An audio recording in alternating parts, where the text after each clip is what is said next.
आज मुझे यहाँ चुनाव की दृष्टि से करनाल में आदरणीय मनोहर लाल जी के लिए, नायब सिंह सैनी जी के लिए औपचारिक रूप से निमंत्रण पत्र आप तक पहुंचाने का जिम्मा मिला है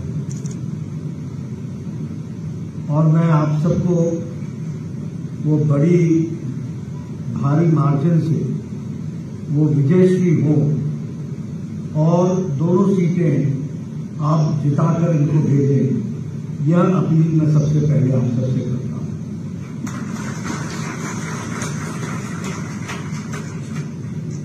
मित्रों,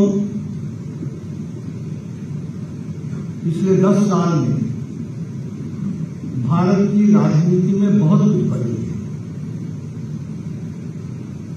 और बहुत कुछ हम सब लोगों को देखने का भी सौभाग्य मिला। यहां पार्टी को खड़ा करने में 4-4 पीढ़ियां लग गई, 5-5 पीढ़ी लग गई, खप गई। एक पीढ़ी तो ऐसी थी जिसने जमीनें बेचकर अपनी जमानत बचाने के लिए चुनाव लड़ा। कुछ पीढ़ियों ने संघर्ष में अपने आप को बुला और आज हम सब लोग सौभाग्यशाली हैं कि हम उस पल के चश्मदीद गवाह हैं जब भारतीय जनता पार्टी एक विशाल रूप में दुनिया की सबसे बड़ी पार्टी थी और हमारे नेता नरेंद्र मोदी जी ने राजनीति का डिस्कोर्स, चर्चा, नरेटिव, संस्कृति, कार्यशैली, रंग ढंग, चाल चरित्र सबको बदल, सब कुछ बदल और यह भी हम लोगों ने अपनी आंखों के सामने होते हुए देखा। 10 साल पहले यही भारत भ्रष्टाचारी देश चला था, दुनिया की निगाह। 10 साल पहले यही भारत पिछलग्गू देश गया था। यही भारत के बारे में टीका टिप्पणी की जाती। आज मोदी जी के नेतृत्व में भारत को दुनिया इज्जत के साथ और अग्रणी देशों में देखती है। ये भी 10 साल पहले हम एक तरीके से कहें तो भारत का साधारण मनुष्य, साधारण नागरिक, साधारण मानवी एक निराशा के जीवन में था, उदासीन था। राजनीति से कुछ नहीं बदलने वाला, ये तो ऐसे ही चलेगा, सब एक ही जैसे हैं, कुछ बदलने वाला नहीं है, चलो वोट दे देते हैं, देखते हैं क्या होगा। एक उदासीन मानसिकता से हम गुजर गए। आज वही भारत मोदी जी के नेतृत्व में विकसित भारत के संकल्प को पूरा करने के लिए चल पड़ा। ये भी साधारण व्यक्ति समझता है कि हाँ हम विकसित भारत होंगे, ये उसमें कॉन्फिडेंस आ गया, ये उसमें हौसला आ गया, ये उसमें ताकत आ गई। और इसीलिए मैं हमेशा कहता हूं कि बदलता परिदृश्य, इसको हमको पहचानना चाहिए। एक समय में पॉलिटिक्स क्या होती थी? जाति की, धर्म की, इलाके की, भाई को भाई से लड़ाओ, जाति को जाति से लड़ाओ, धर्म को धर्म से लड़ाओ, इलाके को इलाके से लड़ाओ और फूट करो, राज करो, ये संस्कृति।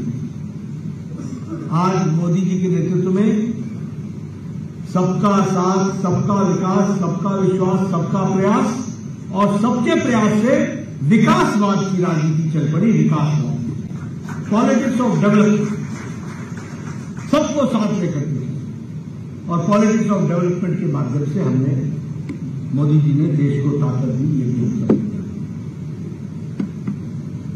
एक दो बातें और बताना चाहता हूं। पहले जो गवर्नेंस था वो अनअकाउंटेबल था। आज जो नेतृत्व है वो अकाउंटेबल, रिपोर्ट कार्ड की राजनीति। मनोहर जी खड़े होंगे तो गिनाएंगे कितने हाईवे बनाए, कितना स्कूल बनाए, कितने कॉलेज बनाए, कौन सी रेलवे लाइन चौड़ी की, कौन सी इलेक्ट्रिफिकेशन किया, कौन नई गाड़ी चलाई, कौन क्या काम किया। सैनी जी आएंगे तो वो भी अपना रिपोर्ट कार्ड रखते हैं। कभी आपने 10 साल पहले किसी को रिपोर्ट कार्ड रखते हुए देखा है क्या? कभी मैनिफेस्टो को किसी ने सीरियसली लिया था क्या? आज अकाउंटेबिलिटी की राजनीति है, आज परफॉर्मेंस की राजनीति है, आज रिपोर्ट कार्ड की राजनीति। यह अंतर डिस्कोर्स में और नैरेटिव में हुआ है, जिसको हमको समझना है। आज विपक्ष भी मजबूर है कि उसको भी कहीं न कहीं विकास की बात करनी पड़े। जो उसने 70 साल नहीं किया वो करना पड़े। दूसरी बात, पहले जो कार्यक्रम बनते थे वो ड्राइंग रूम में बैठ करके बनते, वो पॉपुलिस्ट होते। बड़े बड़े आंकड़े रख दो, किसानों का कर्जा माफ होगा। किसी को मालूम नहीं कि कर्जा किसका कितना है, माफ कितना होना है, सरकार को कितना खर्च आना है, कोई मालूम नहीं। लेकिन पॉपुलिस्ट स्लोगन के कार्यक्रमों को रखो, सजा दो। आप बीजेपी का मैनिफेस्टो देखिएगा तो बीजेपी के मैनिफेस्टो में अगर हम कहते हैं कि ये हम सुविधा देंगे तो साथ में हम ये भी बताते हैं कि इसमें इतने 1000 करोड़ रुपए लगेंगे, जिसकी हमने कैलकुलेशन कर ली है। यानी फैक्चुअल टारगेट्स को तय करना और डिटेल में जाना, यह भी हम लोगों ने। इसका फर्क क्या पड़ा है?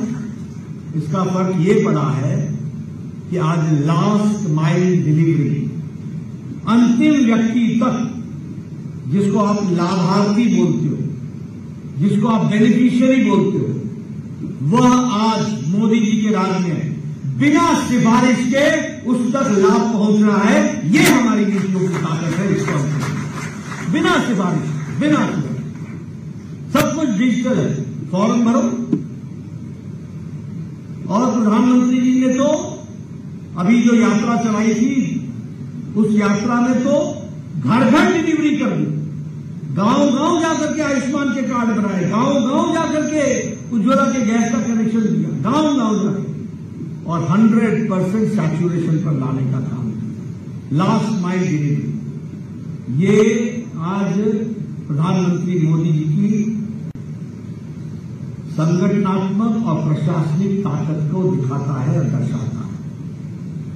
और इसीलिए आज सारी चीजों में एक फर्क आया है। अभी हम लोग हमेशा चर्चा करते हैं, आपको याद होगा कोरोना में हम लोग लगे हुए थे। प्रधानमंत्री मोदी जी ने उस समय एक पैकेज दिया था, वो 1,50,000 25,000 करोड़ का पैकेज दिया। एमएसएमई के लिए अलग से दिया था, एग्रीकल्चर सेक्टर के लिए अलग से दिया था, प्रधानमंत्री गरीब कल्याण अन्न योजना के लिए अलग से दिया था। ये कांग्रेसी भाई उस समय चिल्लाने लगे, इससे क्या होगा जी, हम कैश चाहिए, कैश चाहिए, कैश चाहिए। क्यों? इनको कैश इसलिए चाहिए होता है क्योंकि सारी जिंदगी कमीशन में जिंदगी गुजरी है। तो इनको तो डायरेक्ट बेनिफिट ट्रांसफर से तो इनको दिक्कत है, दुश्मनी है। लेकिन आज उसका नतीजा ये हुआ है, उस पैकेज का कठोर फैसला कोरोना के दौरान लिया कि आज भारत की अर्थव्यवस्था मजबूत सुदृढ़ खड़ी हो गई। जब अमेरिका लड़खड़ा रहा है, जब यूरोप डगाडोल हो रहा है, जब जापान में मुसीबत है, जब चीन पिछड़ रहा है, तो भारत 11वें नंबर से छलांग लगा के 5वें नंबर पर। क्यों? क्योंकि मोदी जी ने रेवड़ी नहीं बांटी, मोदी जी ने भारत को मजबूत किया। ये प्रधानमंत्री गरीब कल्याण अन्न योजना, इस योजना ने 25 करोड़ जनता को गरीबी की रेखा से ऊपर उठा दिया। 25 करोड़। और इंटरनेशनल मॉनिटरी फंड बोलता है कि भारत की अति गरीबी अब 1% से भी नीचे आ गई है, पॉइंट में आ गई, डेसिमल में आ गई। कभी सोचा था, कभी समझा था किस तरीके की बात? लेकिन आज ये हम होता हुआ देख रहे हैं। बहुत से फर्क आए। कोरोना की बात करूं, मैं कई बार सुनाता हूं, मुझे स्वास्थ्य मंत्री रहने का मौका मिला, भारत का भी और प्रदेश का भी। हमारे देश में ट्यूबरक्लोसिस को दवा को आने में 25 साल हो गए, 25 से 28 साल। हमारे देश में टेटनस की दवा को आने में 28 साल 30 साल हो गए। हमारे देश में डिप्थीरिया की दवाई को आने में 25 से 30 साल हो गए। हमारे देश में जापानी बुखार की दवाई को और नेशनल प्रोग्राम बनने में 100 साल हो गए। ये हमारा देश है। आप भी सुनते होंगे बचपन में, 60 के दशक में, टेटनस की दवा विदेश से आ रही है, जल्दी मंगवाओ नहीं तो पेशेंट चला जाएगा। सुनते थे कि नहीं सुनते? आज कोरोना आया, 2020 को 27 जनवरी को पहला केस, 2020 की अप्रैल को टास्क फोर्स बैठाई गई और 9 महीने के अंदर मोदी जी ने एक नहीं 2 वैक्सीन बना करके भारत में। और सबसे बड़ी बात यह है कि 220 करोड़ डोज, डबल डोज और उसके साथ साथ बूस्टर, दुनिया का सबसे बड़ा और सबसे तीव्र गति से चलने वाला वैक्सीनेशन प्रोग्राम भारत का बन गया, दुनिया में हमारा है। और सबसे बड़ी बात यह है कि 100 देशों को हमने वैक्सीन मैत्री में वैक्सीन पहुंचाई, 100 कंट्रीज, और 48 देशों को मुफ्त में हमने उनको मदद के हिसाब से 48 देशों को हमने वैक्सीन पहुंचाई। आज भारत आत्मनिर्भर हो गया, मांगने वाला भारत नहीं है, अब देने वाला भारत है। इस बात को ध्यान रखिए। पेट्रोकेमिकल्स में हम आ गए, इस्पात में हम चौथे नंबर से दूसरे नंबर पे आ गए। मोबाइल में हम 92% मोबाइल हम बाहर से खरीदते थे, आज 97% मोबाइल भारत में बन रहा है। आपके हाथ में 10 साल पहले जो मोबाइल होता था उसमें लिखा होता था made in Taiwan, made in China, made in Japan, made in Korea. आज आपके मोबाइल में लिखा है मेड इन इंडिया। एप्पल भी अब भारत में बना। ये भारत का आर्थिक जगत की दृष्टि से देखा जाए तो हम अपने आप को सुदृढ़ होते हुए देखते हैं। दवाइयों में हम दूसरे नंबर के मैन्युफैक्चरर बन गए, दुनिया को एक्सपोर्टर हम नंबर 2 हैं। सबसे सस्ती और असरदार दवाई आज भारत बना, और ये सब 10 साल के अंदर हुआ। आप बताइए, बुलेट प्रूफ जैकेट हम मंगवाते थे, आज बुलेट प्रूफ जैकेट हम एक्सपोर्ट कर रहे हैं। हमारे फाइटर प्लेन्स बन रहे हैं, हमारे हेलीकॉप्टर्स बन रहे हैं। आप पहले सुना करते थे कि मिग का ट्रेनिंग के दौरान पायलट की डेथ हो गई क्योंकि मिग आउटडेटेड हो गए। आज राफेल का नया बेड़ा आ गया। आज फौज किस तरीके से युक्त हो गई है ये भी आप जानते हैं। और हजारों किलोमीटर सड़क अरुणाचल से लेकर के लेह लद्दाख तक बॉर्डर पर बन चुकी है, और 1.5 दिन के अंदर हमारी फौज बॉर्डर तक पहुंच सकती है। इस तरीके की व्यवस्था। मैं तो बाहर से आता हूं, हम और मनोहर जी एक बार लेह लद्दाख गए थे। आप पूछिए, आर्मी का कन्वॉय चलता था, एक आगे हरी झंडी होती थी, पीछे लाल झंडी होती थी, 40-40 ट्रकें जाती थी। एक ब्रिज पर जब सारी ट्रकें निकल जाएंगी तब पब्लिक को जाने का मौका मिलता था, और उनको भी 3-3 घंटे रुकने का मौका मिलता था। आज डबल लेन, कोई किसी को रुकने की जरूरत नहीं है, पक्की सड़कें और पूरी ब्रिजेस के साथ बंद करके तैयार हो गई हैं अरुणाचल से लेकर के लेह लद्दाख तक की इस बात को। ये विकास के काम है। तो चाहे सुरक्षा का विषय हो, चाहे विकास का विषय हो, ये सारी चीजें। अगर मैं बात करूं तो गांव, गरीब, वंचित, पीड़ित, शोषित, दलित, युवा, किसान सबकी चिंता होगी। प्रधानमंत्री किसान सम्मान निधि हर चौथे महीने 2000 रुपए मिल रही है। अब देखिए क्या था, वो कहते थे कि हम किसानों का कर्जा माफ करेंगे। क्या था ये आंकड़ों का फर्जीवाड़ा 57,000 करोड़ रुपए देके छुट्टी पा जाते थे, 57,000 करोड़।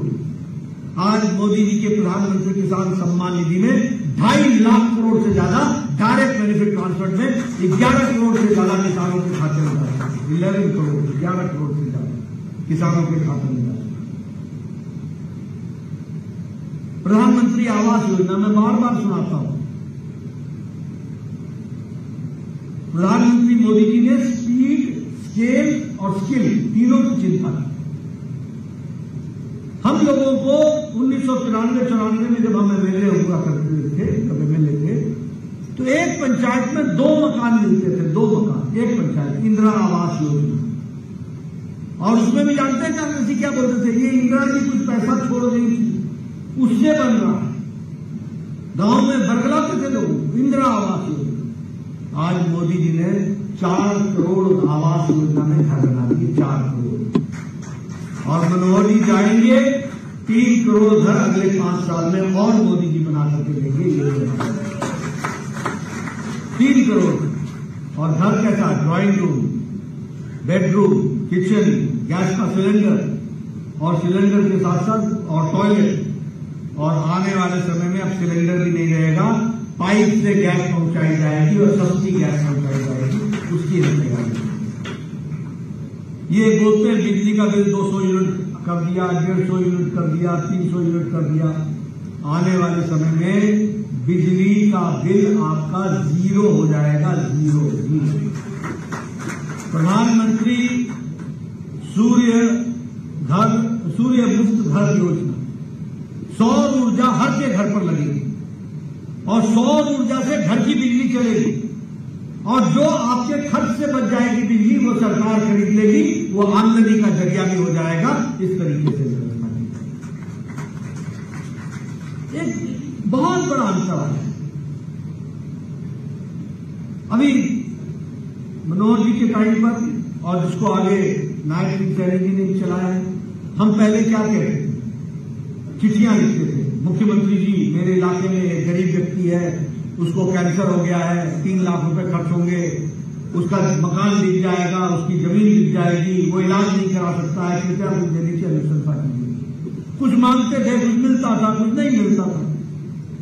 प्रधानमंत्री मोदी जी ने 10 करोड़ 74 लाख परिवार, 50 करोड़ लोग और गरीब लोग, मैं कई बार बताता हूं, ये हमारा जो सिलेक्शन है वो बाय प्रोफेशन है। रिक्शा वाला, रेडी वाला, फेरी वाला, सब्जी वाला, ठेले वाला, बस का ड्राइवर, कंडक्टर, क्लीनर, ट्रक का driver, auto rickshaw driver, lift man, security man, saloon में बाल काटने वाला, कूड़ेदार से प्लास्टिक इकट्ठा करने वाला, ऐसे गरीब लोगों को मोदी जी ने 5 लाख रुपए का हेल्थ कवर दिया, गंभीर बीमारी को लगने का, हर साल। आप समझिए, एक बार नहीं, हर साल। आपका इस साल 2 लाख 3 लाख खर्च हो गया, अगले साल फिर आपके 5 लाख खड़े। ये व्यवस्था की। और मुझे खुशी है कि मनोहर जी ने चिरायु योजना में आज 1,25,000 लोग आयुष्मान और चिरायु में हरियाणा में 5 लाख रुपए का हेल्थ कवर दिया। और एक खुशखबरी सुन लीजिए, मनोहर जी को आप जब चुनाव जिता के भेजेंगे, मनोहर जी को चुनाव जिता के भेजेंगे, तो इस देश का कोई भी बुजुर्ग जिसकी उम्र 70 साल से ऊपर की हो जाएगी, कोई भी बहन, कोई भी माता जिसकी उम्र 70 साल से ऊपर की हो जाएगी, किसी भी जाति के, किसी भी धर्म के, किसी भी इलाके के और किसी भी आमदनी के, अमीर या गरीब, सबको 5 लाख रुपए का आयुष्मान कार्ड मिलेगा, सबको। आप बताइए, ये बदलता भारत है कि नहीं? मुझे याद है, मैं स्वास्थ्य मंत्री था, मुझे ऑस्ट्रेलिया जाने का मौका मिला इस बैठक में, वहां चर्चा होती थी universal health coverage, universal health coverage. मैं सोचता था पता नहीं अपने देश में यूनिवर्सल हेल्थ कवरेज हो सकेगा क्या? मोदी जी के नेतृत्व में दुनिया का सबसे बड़ा हेल्थ प्रोग्राम आयुष्मान भारत आज धरती पर लागू हो गया। ये भी हम सोच सकते हैं। और मदद मिल रही, गरीब लोगों को जो कभी सोच नहीं सकते थे, और प्राइवेट हॉस्पिटल में उनका इलाज हो रहा है। और सबसे मजेदार बात यह है कि हरियाणा का व्यक्ति अगर टाटा कैंसर हॉस्पिटल पुणे मुंबई में जाकर के इलाज कराता है तो मोदी जी का पैसा हरियाणा नहीं आएगा, सीधे टाटा कैंसर हॉस्पिटल को पहुंचता है और डायरेक्ट उसका ट्रांसफर हो जाता है पैसा। इस तरीके की व्यवस्था है। देश के किसी भी कोने में आपका इलाज है, वेल्लोर जाओ, एम्स जाओ, जहां जाना जाओ, आपका इलाज मुफ्त होगा। आपको एक जिस दिन आप डिस्चार्ज होंगे उस दिन आपको एक मैसेज आएगा, आप डिस्चार्ज हो गए, आप बोलिएगा यस, आपसे पूछा जाएगा आर यू सेटिस्फाइड, आप बोलिएगा यस। जैसे ही बोलिएगा वैसे ही बिल सीधे कैश डिपॉजिट हो जाएगा उस हॉस्पिटल के खाते में जिसने आपका इलाज किया। कभी सोच सकते थे ऐसा भारत में होगा? और संख्या क्या है? 50 करोड़। अब दुनिया हमको डिजिटल सिखाएगी। सबसे बड़े डिजिटल प्रोग्राम तो हमारे यहां हो। आप बात कीजिए गांव की। मैंने आपको बताया गांव में मनोज जी भी मेरे घर आए हुए थे, पगडंडियों से आया करते, पगडंडियों से। आज सारे के सारे गांव में बताइए पक्की सड़क से जुड़ गए कि नहीं जुड़ गए? पक्की ऑल वेदर रोड हो गया कि नहीं हो गया? ग्रामीण सड़क योजना। नहीं तो गांव का मतलब तो ये होता था कि गया दिन गया हफ्ता गया, गांव गया नहीं कि गया पता नहीं किस दुनिया से निकल करके शहर में आते। आज की स्थिति क्या है? एक एक दिन में गांव वाले 4-4 शादियां अटेंड करते हैं। स्कूटर को मारते हैं कि गाड़ी को करते हैं सेल्फ स्टार्ट और चलो एक शादी, 2 शादी, तीसरी शादी, चौथी शादी, 4 शादियां अटेंड करके घर में आके सोते हैं। है कि नहीं ये बदलता भारत? हुआ है कि नहीं हुआ? आपके यहां 100% हर घर नल जल हो गया। बहनें लाइन लगा करके खड़े रहती थी, बुरा हाल होता था। आज सैचुरेशन पॉइंट पर हम आकर के पहुंचे। इसलिए विकास के नए नए आयाम, विकास के दृष्टि से देश को मजबूत करने का काम हमारे मोदी जी के सरकार ने हर तरीके से किया है। इसको हमको ध्यान में रखना चाहिए और इसको कहना भी चाहिए। प्रधानमंत्री आवास योजना में शहरों में आवास बने, करनाल में भी बने, सब जगह पर इनका विकास के दृष्टि से जोड़ा जा रहा है। हाईवे, आप बताइए, आपने यूपीए के टाइम में भी अपना नेशनल हाईवे देखा है। कभी तुम ब्रिज पर होते थे, कभी ब्रिज के नीचे होते थे। घंटों घंटों पानीपत से लेकर के जाम लगता था, घंटों घंटों। मैं ठीक बोल रहा हूं क्या? आज 28 किलोमीटर के हिसाब से प्रतिदिन नेशनल हाईवे बन रही है। और आपको जानकर खुशी होगी कि पिछले सालों में 55,000 किलोमीटर नेशनल हाईवे चला है। एलिवेटेड रोड, हाईवे, मेट्रो, हर दृष्टि से हमारे हरियाणा में all India institute medical sciences का शिलान्यास हो गया कि नहीं हो गया? मेडिकल कॉलेज आए कि नहीं आए? विकास हो रहा है कि नहीं हो रहा है? करनाल स्मार्ट सिटी बन गई कि नहीं बन गई? हजारों करोड़ रुपए खर्च हो रहे। ये हमको समझना चाहिए कि ये सरकार जो है ये परफॉर्मेंस वाली सरकार है। और मुझे खुशी है कि जब केंद्र सरकार सब कुछ देता रहा तो मनोहर जी भी पीछे नहीं रहे। इन्होंने भी नई नई स्कीम चला करके हरियाणा को पारदर्शी प्रशासन देने का काम किया और विकास की ओर ले गया। हर दृष्टि से पारदर्शी सरकार। इसलिए मित्रों, हम लोगों को अब ये समय आया कि हम इसको समझें। मनोहर जी की मैं स्कीम्स नहीं बता रहा हूं, लेकिन एक एक स्कीम गरीब को मदद देने वाली। आप केरोसिन फ्री हो गए सबसे पहले, एनवायरमेंट में सबसे बड़ा काम आपने कर दिया। आप डीबीटी में चले गए। ये हरियाणा तो पर्चियों पर नौकरी देने के लिए माहिर था, माहिर, बदनाम था। मैं सही बोल रहा हूं कि नहीं बोल रहा हूं? पारदर्शिता से एम्प्लॉयमेंट भी मिली और हमारे किसी भी एम्प्लॉय को दर दर नहीं फटकना पड़ा। डिजिटल में उसने अपना डाला और उसकी ट्रांसफर मन मुताबिक हो गई, ट्रांसफर पॉलिसी। ऐसी कई स्कीम है। अब मैं आपसे सिर्फ एक बात कहता हूं, ये सारी बातें मैं क्यों कर रहा हूं? इसलिए कि आप वोट देने वाले नहीं हो, आप उनमें से हो जो वोट दिलाने की ताकत रखते हैं। आप कईयों को प्रभावित करते हैं। आपके बताए हुए लोग, आपके कहने पर चलने वाले लोग हजारों में हैं। और इसलिए मेरा आपसे निवेदन है कि इन बारीकियों को अपने ढंग से समझाना उनको बहुत जरूरी होगा। और ये जो उदासीनता की मानसिकता से मोदी जी ने देश को निकाला है, इसको हमको आगे बढ़ाना है। और इसीलिए हमारी ये प्रथम जिम्मेवारी हो जाती है कि हम चुनाव को उसी तरीके से लें और पूरी ताकत लगा करके चुनाव को जीतें। मैं यहां ये भी आपको बताना चाहूंगा, मनोहर जी की मैं तारीफ करूं या नायब सिंह जी की तारीफ करूं, इसकी आवश्यकता नहीं है। आप मनोहर जी को मुझसे ज्यादा जानते हैं, 10 साल इन्होंने प्रतिनिधित्व किया है। लेकिन हाँ, मैं इतना जरूर कह सकता हूं कि यह कर्मठ, पक्के और कर्तव्यनिष्ठ नेतृत्व तो इन्होंने प्रदान किया है, ये मैं जरूर कहूंगा। अपने कर्तव्य को इन्होंने दिखाया और आपकी इन्होंने दिन रात चिंता की है, प्रदेश की इन्होंने दिन रात चिंता की।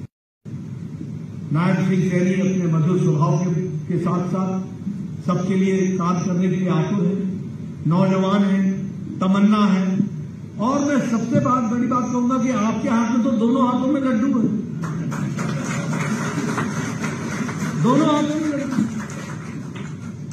अब इसको संभाल के रखना तो आपकी जिम्मेवारी है, तो इसको भी आप पूरा करें। एक बात मैं जरूर बताना चाहूंगा, हमारा विपक्ष दुर्भाग्य आज मुद्दा विहीन हो गया है और ऐसी हरकत करता है जो कभी राजनीतिक दल तो छोड़ो, किसी व्यक्ति से भी आशा नहीं होती। ऐसी हरकतें करते, इनको आपसे कोई लेना देना नहीं है। ये तो अपने परिवार का पोषण कर रहे हैं और बार बार बोलते बेरोजगारी बेरोजगारी बेरोजगारी। हाँ, सच्चाई है, बेरोजगार तुम हो गए हो और तुम्हारा परिवार हो गया बेरोजगार, और कोई नहीं हुआ। देश की इकॉनमी आगे बढ़ रही है। आखिर 10 लाख करोड़ रुपए मोदी जी ने इंफ्रास्ट्रक्चर में लगाया, 10 लाख करोड़, 55,000 किलोमीटर की नेशनल हाईवे बनी है। किसी न किसी ने तो सड़क बनाई है, किसी न किसी की तो आमदनी हुआ है। All India institute of medical sciences 2-2 हजार करोड़ रुपए के बन रहे हैं। सारी रेल की इलेक्ट्रिफिकेशन हो गई, 50,000 किलोमीटर की नई रेल की लाइन बिछ गई। 10 लाख करोड़ रुपए लगा है। 10 लाख करोड़ रुपए ने रोजगार नहीं दिया क्या? इनको इकोनॉमी का ई भी नहीं मालूम, ये जानते नहीं। हाँ, बेरोजगार कांग्रेस ही हो गए, इसमें कोई दो राय नहीं है। और आपने आगे और भी करना है हमको बेरोजगार, तो होंगे। क्यों? क्योंकि ये अपने परिवार को पाल रहे थे। सारा झमंडिया गठबंधन उठाते थे। फारूक अब्दुल्ला को उमर अब्दुल्ला की चिंता, मुफ्ती साहब को महबूबा की चिंता थी, प्रकाश सिंह बादल की हम इज्जत करते हैं लेकिन सुखबीर बादल, चौटाला परिवार, अखिलेश, मुलायम सिंह ने अखिलेश जी को बैठा दिया, अखिलेश डिम्पल को ले आए, लालू ने राबड़ी को, राबड़ी ने तेजस्वी को, तेजस्वी ने तेज प्रताप को, तेज प्रताप ने मीसा को, मीसा ने विक्रमणि को। बचा कौन? ममता को भतीजा ही पसंद आता है, बाकी सब जाओ जहां जाओ। केसीआर को केटीआर ही पसंद आता है, दामाद और कविता ही पसंद आती है। करुणानिधि को स्टालिन पसंद आता था, स्टालिन को उदयनिधि स्टालिन पसंद आता है। शरद पवार ने अजीत पवार को छोड़ दिया, सुप्रिया सुनी बेटी के पीछे बेटी को लेकर के खड़े हो। उद्धव ठाकरे को आदित्य चाहिए। ये सब परिवार की पार्टियां, इनको कोई आपसे लेना देना नहीं है। और ये सब भ्रष्टाचारी पार्टियां, सब भ्रष्टाचारी।